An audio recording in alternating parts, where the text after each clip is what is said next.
Hello everyone, welcome to my YouTube channel the politics network.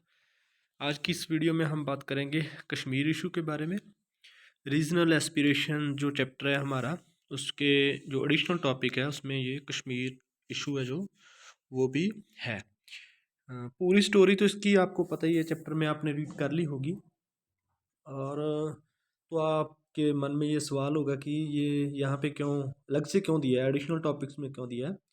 तो यहाँ पे मैं बताना चाहूँगा कि ये एक गवर्नमेंट और एनसीईआरटी और सीबीएसई हमारी चाहती है कि हम इस इशू को बिल्कुल अप टू डेट, बिल्कुल क्लोज जो एट प्रेजेंट हो रहा है उस पे जो है फोकस कर सकें। इसलिए जो एडिशनल टॉपिक्स में जो कश्मीर इशू है जो दिया गया है।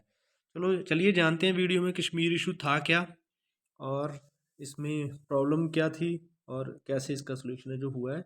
Since it's integrations with the unions of India, Kashmir has remained one of the burning issue in the post independence India. आज़ादी के बाद से ही जो बर्निंग इशू है जो कश्मीर का रहा है, और देश में आपको पता ही है कैसे इंटीग्रेशन इसकी हुई थी। वो उसमें मैं नहीं जाना चाहता डिटेल में, वो अपने चैप्टर में जो है पढ़ लिया होगा। और जो इसकी बर्निंग पॉलिटिक्स जो बनी बना हुआ है कश्मीर अभी भी। और the problem became more complicated when it's accorded special status in the constitution through the article 370 and 35A। जैसे कि आप सबको पता ही है, आर्टिकल 370 और 35A जो स्पेशल कुछ प्रिविलेजेस थे जम्मू एंड कश्मीर के लिए, स्पेशल स्टेटस का, स्पेशल स्टेट का दर्जा मिला हुआ था इसको। और उसकी वजह से ये और भी ज़्यादा कॉम्प्लिकेटेड सिचुएशन है जो बन जाती है। इसके अलावा स्पेशल पावर थी जो इसकी, इसका अलग से कॉन्स्टिट्यूशन था, फ्लैग था, और इसके जो चीफ मिनिस्टर भी होता था उसको भी प्राइम मिनिस्टर बोला जाता था। गवर्नर को एज ए सदर रियासत बोला जाता था। एंड बहुत सारे जो यूनियन गवर्नमेंट के लॉज होते थे, कानून होते थे, वो यहाँ पे इन्फोर्समेंट उनकी नहीं होती थी। मतलब कि बाकी देश के अलग हिस्सों से ये एक सेपरेट था। यूनियन गवर्नमेंट के जो कानून है इस पे लागू नहीं होते थे बाकी देश की तरह। इसे एक देश में ही एक अलग देश से अब हम कह सकते हैं। स्पेशल सिटीजन राइट 35A जो आर्टिकल 35A है उसमें नॉन कश्मीरीज जो हैं वो प्रॉपर्टी यहाँ पे बाय नहीं कर सकते थे जम्मू एंड कश्मीर में। ऐसी कुछ प्रिविलेजेस थी जिनकी वजह से ये और भी कॉम्प्लिकेटेड जो इसकी है जो सिचुएशन है कश्मीर की बन जाती थी। अलग से झंडा था, अलग से अपना कॉन्स्टिट्यूशन था, यूनियन गवर्नमेंट के कानून यहाँ पे लागू नहीं होते थे, कश्मीर में कोई नॉन कश्मीरी प्रॉपर्टी नहीं खरीद सकता था। ऐसे जो थे ये इसको स्पेशल स्टेट बनाते थे, ये जो कारण थे। जो लोग हैं इसके, जो जम्मू एंड कश्मीर से नहीं हैं और आउट स्टेट से बाहर हैं, उनके लिए ये एक बहुत बड़ा सेटबैक रहा। और यहाँ पे जमकर पॉलिटिक्स भी होती रही इस बात को लेकर। और टाइम टू टाइम डिमांड उठती रही कि आर्टिकल 370 और 35A को जो है हटाया जाए वहाँ पे। ये एक स्ट्रॉन्ग डिमांड है जो उठती रही लोगों में। इस पे बहुत सारी राजनीति भी हुई है।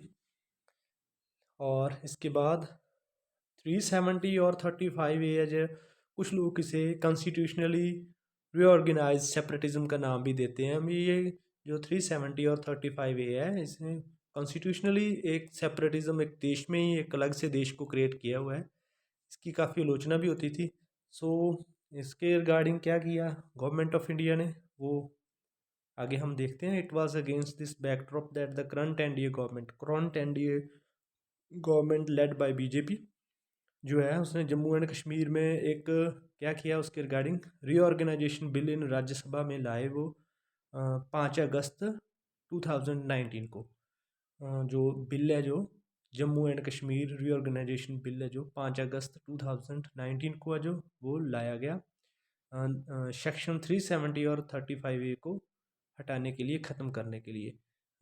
It was passed by the majority in Rajya Sabha. The bill was passed by the Lok Sabha on 6 अगस्त 2019। जो बिल है वो राज्यसभा के बाद अगले ही दिन जो है लोकसभा में भी पास किया गया। इसके बाद उसके प्रेसिडेंट के सिग्नेचर होने के लिए 9 अगस्त 2019 को 9 अगस्त 2019 को ये जो प्रेसिडेंट के साइन के बाद वहाँ पे जो सेक्शन 370 है और 35A है वो यहाँ पे ख़त्म कर दिए गए। एंड जम्मू एंड कश्मीर है जो उसको दो टेरिटरी में बांट दिया गया, लद्दाख और जम्मू एंड कश्मीर। तो इस तरह से जो 370 आर्टिकल 370 है वो एक कंट्रोवर्शियल था पूरे देश के लिए, और 35A वो भी स्पेशल स्टेट का दर्जा मिला हुआ था इन दो सेक्शन की वजह से। सो गवर्नमेंट ऑफ इंडिया ने, यूनियन गवर्नमेंट ने इन्हें 2019 में जो बिल राज्यसभा और लोकसभा में पास करके इन दो आर्टिकल्स को ख़त्म कर दिया है। और ये जो जम्मू एंड कश्मीर जिसको स्टेटहुड मिला हुआ था, जिसको एक स्टेट का दर्जा था, अब वो स्टेट भी नहीं है, अब उसे यूनियन टेरिटरी बना दिया गया है। आई होप सो वीडियो में आपको ये जो एडिशनल टॉपिक है वो आपको समझ में आया होगा। अगर कोई डाउट हो तो कमेंट सेक्शन में आप कमेंट कर सकते हैं। वीडियो अच्छा लगा हो तो अपने फ्रेंड्स के साथ ज़रूर शेयर करना। Thanks for watching.